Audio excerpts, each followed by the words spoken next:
Now we have a game as Data Doll. We're playing against a Dash.io. So we're going to prep for a little bit more of an aggressive game plan. So none of these, anti-fatigue tools are coming in from the sideboard. Kind of a bad hand to begin with. If we were going first, this hand would be a lot more reasonable.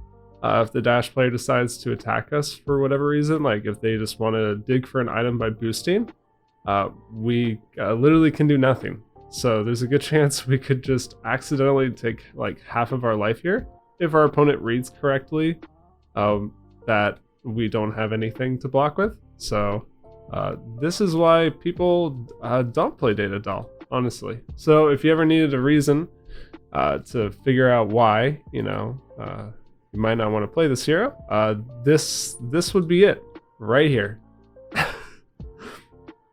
What's the answer here? Like what were we supposed to do? So like our best line here is we could play the Collider, we could crank it, and then we could play the Force Field. That gets us 4 prevention. So, but specifically because we're so down on life, we would rather have the Collider have less counters and the mini Force Field, right? If that kind of makes sense. So that's it for us. So okay, now we actually draw cards. The variance in this deck is absolutely brutal. Like you can still have a hand like that in something like Dash.io, but obviously in Data Doll it's so much worse because your item consistency or like your density is so much higher. I said I was just gonna only do one game on each, but I may just like sit in Talishard queue for 10 minutes or whatever and try to get a second game because this feels like it's going to be basically a non-game, but we'll see. I think it's reasonable to block this for 4. In the off chance that they do have an item in the hand, we would like to at least save ourselves some damage here, right? Because that would require them to crank the item, right? So that's at least a good read on our part, or at least a smart use of our blocking equipment. So let's go ahead and let's boost. Don't really know exactly what we're looking for. I guess technically we should boost the data link first, because that way we can dig for something, with the 0 to 50 boost as well. So far pretty brutal variance. We drew 3 items in one hand and now we're boosting other boost cards. So we're likely to find an item probably. Yellow Dissolving Shield is not very good, but obviously it's better than putting it on the bottom and potentially whiffing, right? So we'll go ahead, we'll boost that into the arena. I'm not going to crank it, obviously. We're kind of catching up, but the Dash has 4 cards. They still have Gauntlet, Hyperdriver, Cross Strap. Like our setup is kind of okay. Not using the Gauntlet here is kind of interesting. I think you probably would just prefer to use it, right? I mean, like it's so much damage. Like you could just kill me this turn, probably. Yeah, they probably have something else as well. Well, I guess we'll go ahead. We'll pop our Dissipation Shield. No reason to wait around, right? It's the best time to use it. Dash rarely has on hits, so I'd be very surprised. If we really wanted to, we could wait to see if there's like, I don't know, like a Symbiosis shot or something like that afterwards. Unfortunately, we're dead here because they can just break Achilles and Symbiosis shot, so that is the game. So, on one hand, obviously the variance was garbage. On the other, that's kind of realistic for this deck, right? You have 3 intellect and like half to a quarter of your deck are items, so like what are you gonna do? All right, so we got re-queued into a Fi. Losing the die roll is also absolutely disastrous in this deck. Like you slam down the decision every time. You just always want to go first, right? Like that previous game, our example hand, like if we got to play that and pass, we actually be like in a pretty good spot, right? We would have Ward 4 on the table. We'd have +2 from the Collider going into our next turn. And like if you have, full items, right, it doesn't punish you. And if you have boost cards, you can just boost on turn 1 and like potentially cheat items into play. So like losing the die roll in this deck is like even more punishing. Like this deck is already bad enough, but then just like not getting to go first is like so bad, right? Like if our opponent just full attacks us here again, like we just lose. It's actually such like a garbage experience. Like I will caveat it with, if you like playing the hero, that's perfectly fine. People enjoy the game for different reasons, right? So if you like the kind of explosive potential that the deck can kind of luck into sometimes, that's totally cool, right? From my perspective as you know, I wouldn't say a spike, but you know, I like decks that are consistently powerful, that you know have like good win cons, you know, that work properly. Like this deck is like the opposite of what I enjoy in the game. And so like I just don't know why we just can't catch a break. Like both these games have been terrible. And like it sucks too, because if your opponent understands like how this deck works, they'll just attack you on turn 1. Like this person could honestly dump their whole hand. They're breaking Vest on turn 1. We may not even get to play the game. Like they could break Mask of Three Tails. Like if Stubby Hammers were still legal, they could just pop Stubbies and probably could just killed us like on this turn. Like it's stupid, right? Like they're gonna be able to mask this turn. Like it is what it is, but also like come on, you know?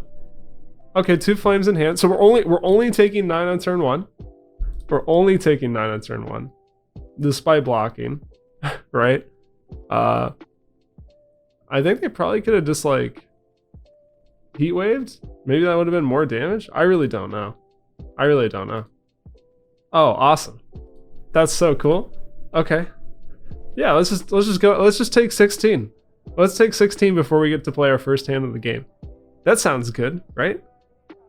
Like, I don't know. I don't know what to say, honestly. Like, Commoner is super aggressive. And, like, you don't have any blocking equipment, right? Like, if we're playing Blitz, like, you have Foundry Heart, you have Crown, so you could have already crowned out of one of these, right?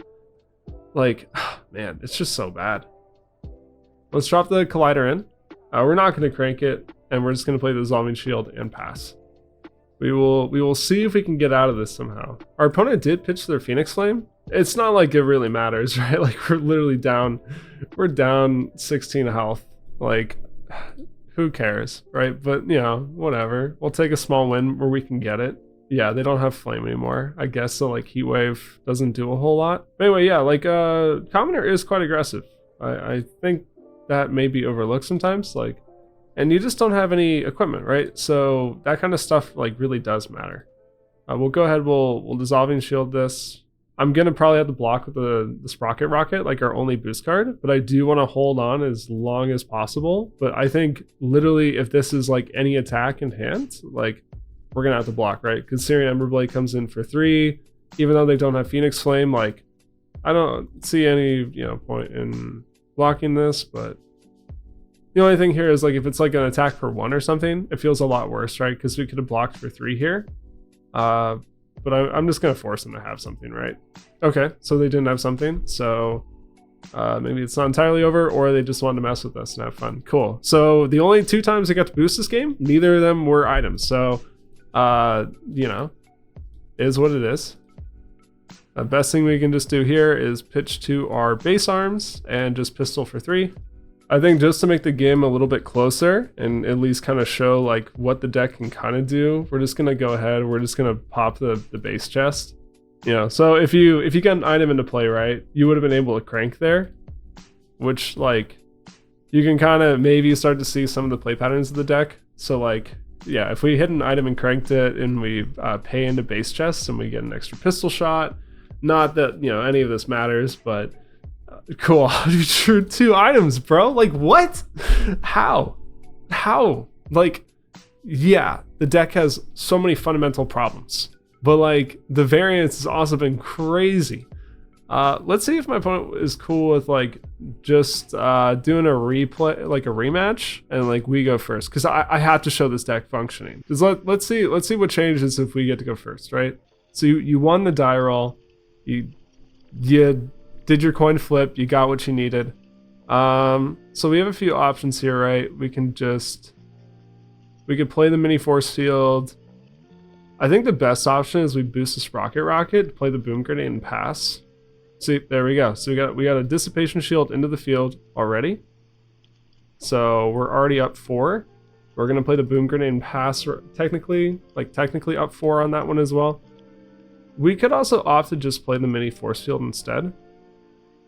It's like another line, because then we're technically like gaining 4 on turn 1, which is like really good.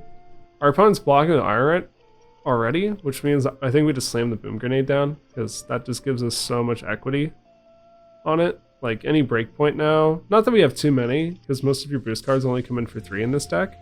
Not terrible, right? So already much better than the last game, right? So looks like we're gonna Phoenix Flame for 1. The cool thing about Dissipation Shield is we actually can choose when we want to pop it. It's not like board, so we can just let 1 come through. So we're probably not going to pull the trigger on this until we see a 4 attack. So here we see one, so we'll go ahead and we will use it. The only downside here is if my opponent plays like, like Bittering Thorns or something, like a 1 for 4 with an on hit, we're in a tough spot, but we can just 3 block with like a Med-X and the Tekla base head. I would say our goal here is to not have to block with any cards. That way we can use our blue to play the mini Force Field, crank, and send the pistol.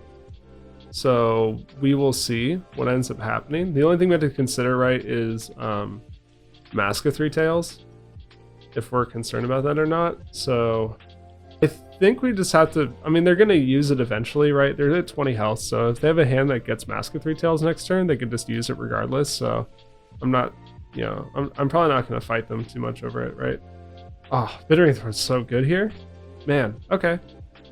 In that case, we'll block for 4, right? That's what we save the headpiece for. We still get 2 boost attempts. It does kind of suck we don't get the potential to drop the force field. And we're down to 11 now. Also, the nice thing too is we could have used the base arms to put one of these on a breakpoint, right? Because we have Boom Grenade. So a little tough. We don't find an item off the top, but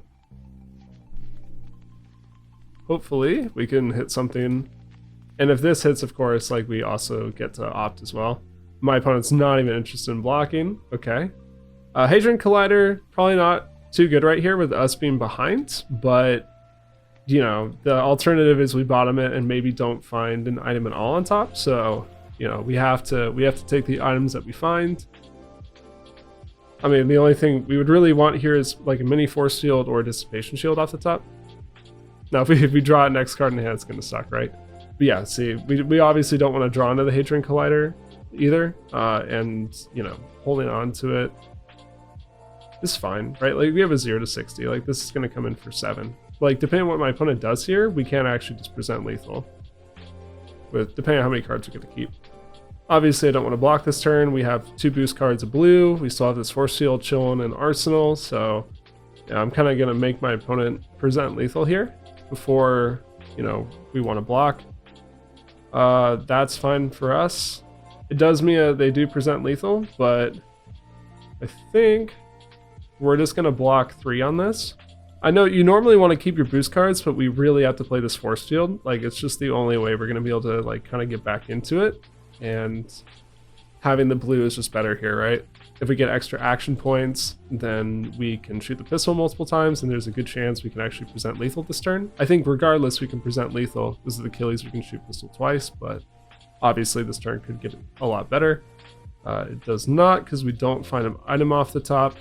The other thing too, in Commoner, is you don't have access to Foundry Heart. The ability just to pay 1 and banish 2 cards and potentially flip 2 items in the arena is just so strong, right? In Blitz, specifically for Data Doll. We'll go ahead, we'll play our Ward 3. I say Ward 3 because we are going to crank it, right? Like we need to present damage. So we'll go ahead, we'll come in for 2, and to just stay resource efficient, because we don't really know the next time we're actually going to get to like keep a blue and send like multiple pistol shots. We're just going to go ahead and we're probably just going to cash in our Achilles here. Unless if I'm getting the read that my opponent wants to block their full hand, but I don't think that they do. And I think that they would probably prefer to Arsenal or send their last card. The only consideration here, right, is if they want to Arsenal it to deny us the force field. So it is possible we could just hold on to this and just pass. Maybe that's fine. They run us out of force field counters. That could be like some kind of play around. So yeah, right. So like this, we're fine. Just making sure we ward it. Nothing else. We have 2 boost cards and a dissipation shield, so pretty good, right? And we still have our pistol laying around, although I doubt that we're going to crank our dissolving shield. I think we're probably just going to play it and pass. Like giving up a damage with a 2 It's probably not worth it unless my opponent doesn't block at all, because that would present lethal, but depending on how they block, I think we're just going to play it for the full max value of 3. We get a blue Hadron Collider. Like, it's not terrible, obviously, but, you know, isn't exactly what you want.